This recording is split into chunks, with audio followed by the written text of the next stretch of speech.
Hello, this is Michael Wojcik with a Rochester City Council update for May 4th, 2015. May the 4th be with you. Talk about five things here. Have to, I'm absolutely stunned at the cojones that Mr. Mac Hamilton has. Um, in the open comment period, he came up and made some comments that the city should not give away exclusive development negotiating rights for 6 months to Bloom Development for some of our waterfront properties. Um, and for him, of all people, to say that is absolutely insane because let me tell you a little history about Mr. Mac Hamilton. Back in the days when we were building the People's Food Co-op, we had a competitive process, which was what Mr. Hamilton was advocating for, and his proposal came in a distant, deplorable, awful last place because it was an awful proposal. And so his reaction to that was try to basically force the neighbor to execute an option that he had on the property at that point, and he was going to hold the property next door ransom so the developer couldn't do the development. Now, he ended up after relinquishing after about a week or so, and he sold it to the developer who actually did a quality project there for a $50,000 profit for himself for holding it for that 1 week. Well, one of the things that he told the city of Rochester in the intervening time is that, hey, I'll be willing to give away this site. I'll trade it for the land development rights for those that nice parking lot you have right along the river. The very same property that he came up and wanted to make sure went through a fair process today. So I am stunned at the cojones of that person. But when I talk about elevating the standards here in Rochester, it's particularly to stop people from pulling crap like Mr. Hamilton pulls again and again. HPC had 2 appointments to it today. Seems like one of them's very qualified. The other one is, clearly not somebody who's particularly interested in preservation issues. But the issue that I had is we have this conservancy that's doing some outstanding volunteer work, very much cares for the issue. They very much want a voice. And time again, despite their applications, they're not finding a single seat on the HPC. Now, you can exclude this voice only so long before they become disenfranchised with the process, and I think that's a real disappointment. So I actually did not support the recommendations for that position, only because I think that there are some people out there who have had some applications in that are just outstanding talents, and they're not given a chance to do the job, and I find that to be very disappointing. Next up, we did enter into an exclusive 6-month negotiating deal with Bloom Development for basically the city owns all the property from 2nd Street to 4th Street on the west side of the Zumbro River downtown. And in addition to that, they own the Associated Bank building right on the corner. So a pretty sizable piece of development, and they have shown some fantastic concepts. So why not just put it out for bids? Well, a couple of reasons concern me. One is there's just a little bit too much cronyism. Read the Mac Hamilton example that you just heard about here. Going on in this community, and what I want to do is, for me, giving a 6-month exclusive negotiating period is not a guarantee that they're going to get the project, but I do expect them to come up with something that's fantastic and really raises the bar for Rochester. I mean, we're not going to be talking about EIFS facades or magic boxes for heating and cooling or anything like this. We're talking about a real high-quality development, and that's going to be something that I think is really special for the city of Rochester. Now, maybe we don't go with that one, but at that point, anyone that's going to come is going to have to come up with a proposal that's as good or better than that, and that's going to really elevate the standards that we have here in this city. As I said, the comment was made, once the ball is rolling, it's hard to stop it. No, not for me. If this doesn't exceed my wildest expectations, then we need to go back to the drawing board. We have a group that has tremendous capital behind it, tremendous vision, has already shown us some very interesting concepts, and really cares about doing a dynamic waterfront. I threw out a few other things that would be interesting to me. One would be hiding the Holiday Inn Express, a very dated building from the riverfront. I think a second one would be to improve the Skyway across the Zumbro there, as is shown in the DMC plan. And just in general, creating just a fantastic riverfront in that area, but truly elevating the development standards that we have here in Rochester. And so that passed unanimously, despite Mr. Hamilton's comments the otherwise. Next up, we also had the development agreement with, or the TIF agreement. We created a TIF district for Broadway at Center, which is Gus Shafolius' 23-story tower. And just as we've had some maddening processes for some developments, this has been something that the developers really worked hard with the city to try and make it work on all fronts. And we said no to a few things and didn't give them everything they wanted to, but time and time again, he kept coming back to the table and delivering a really high-quality project. The TIF total is going to amount to about 5% of the project, and the payback on that is phenomenally fast on this one. So this is one of those cases where there truly are exceptional expenses to developing a difficult site, and we're basically getting a better project because of the TIF that we're putting in there. So I'm comfortable with this one, whereas I've voted against some other ones. Well, I should flash back to at the committee of the whole meeting. We talked a little trash about whether or not we should study doing district hauling. It's been phenomenal for I think every city that's tried it, and I think it makes us a lot more efficient as a city. Decreases the damage on our roads and could potentially save our citizens a ton of money. Will certainly save us a lot on infrastructure spending. So I think it's a good proposal. I mean, I'm sure it'll be controversial like everything else, but at some point we have to think about making our assets last longer.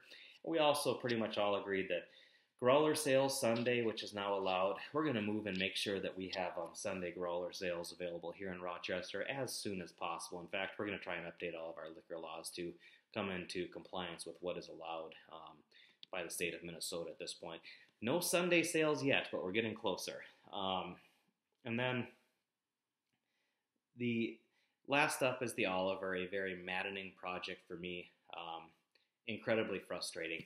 Anytime you as a city council has to take a look at something like, let's take a single family residential lot, let's put a 40-foot tall building with more than 50 units per acre on that site, and in order for us to legally approve this, we need to determine that that is low density.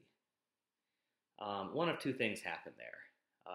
You either believe that that's low density, and that's ridiculous, or you're just ignoring the fair process that you're supposed to be giving, breaking the law and approving it anyway. And that's, some combination of that happened. It's really frustrating that we got to this point.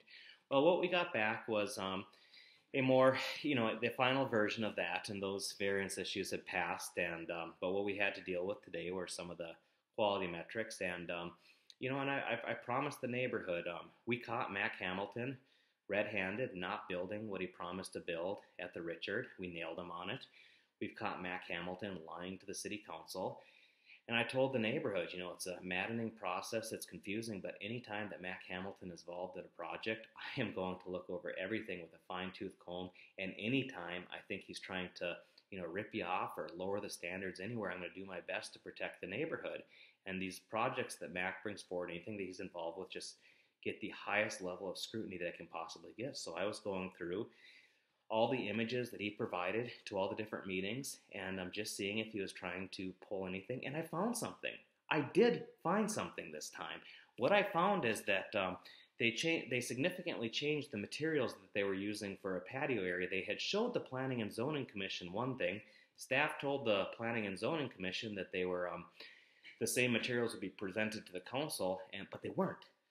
Matt came up with a different, the team came up with a different set of materials, and they went from, this laid brick, very nice patio area. I mean, no doubt about it, it was a very nice patio area, and they were using this, this concrete material, which was mediocre at best. There could have been some good materials on there, but I'm going to take a wild guess and say Mac was going for the cheapest approach possible. I don't know, but basically, once it was going forward, I made an amendment to say, hey, you know what?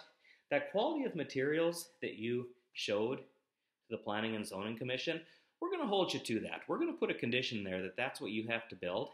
And a little bit to my surprise, the council was pretty strongly behind that. Every single person on the city council said, yeah, this is what you're showing. Well, every single person except Mark Hickey. Mark Hickey didn't care about what they showed the Planning and Zoning Commission. But every other single person on the city council said, hey, yeah, that's what you brought into this process, and we're going to hold you to it. So we'll see if he comes back in 2 weeks and gets the council to relinquish on that because the project doesn't pencil out. But, The bottom line is, if you're going to lie to me, if you're going to lie to the council, if you're not going to build what you're saying you're going to build, you know, I'm going to make sure that I do my job and give you the kind of babysitting that you need. And I think that's something that people have to be aware of. So it's been incredibly frustrating, this process. This building should never be being built to the scale that it is right there. But given what it was, we at least upped the quality standards a little bit for the neighborhood today. I look forward to a day when we have a process in place that just drives these people who want to play these games out of our community, and we can, have good developers remaining here. But it is what it is right now, and I'm pretty passionate about protecting my neighborhoods. At the end of the city council meeting, we had a lot of discussion about this maddening process for the neighborhoods and how just planning staff has failed to live up to the commitments they've made. They say time and time again that they're going to do something, and it doesn't get done. One of the neighborhood people brought up that, about 7 or 8 years ago, the neighborhood, it was more than maybe even 9 years ago, the neighborhood came in with some planning, and Denny Hansen said, we're going to get this done. How long is it going to take? And planning staff says it'll be done in 6 months. Here we are almost a decade later. Not only not a damn thing done, but nobody is doing anything right now to actually live up to those obligations. So it's bad for developers, and it's far worse for neighborhoods. And all I can say to the neighborhoods is I'm very sorry. What's going on with our planning right now is abysmal. It is a shame on this community what's going on. And there are a lot of really good people in that department that frankly they just don't have the number of people that they need. But to continue along this to go on is just maddening, and they're not doing anything. They're not even going so far as saying, hey, you know what, we don't have the capacity to handle incentive restricted development, so we just need a moratorium on it until the planning process is done. But best case scenario is going to be 2 years before the neighborhoods see any relief. So really disappointed by that. I think the city owes its neighborhoods a little bit more, and I'll keep fighting for those high standards. But I am a little bit happy today that you were about to get taken to the cleaners one more time, it looks like, and because I sat down and studied every image meticulously, found some games that were being played, and at least there's one less, lever that they're going to pull on your neighborhood. So a maddening process. Hopefully this is the last of these kind of ridiculous projects in my neighborhood, but we go from here. So thank you as always for watching. It's exciting times in Rochester. We continue to have some great development and some additional development. And to those who continue to uphold high standards, and there's a lot of you in the community, I say thank you. And to those of you who want to act like Mac Hamilton in the development process, as long as the good people of Rochester feel that I can do a job in protecting them, I will continue to do my best to make sure that I hold you to the standards that this community sees fit. Thank you, and have a great evening. I'll catch you next time.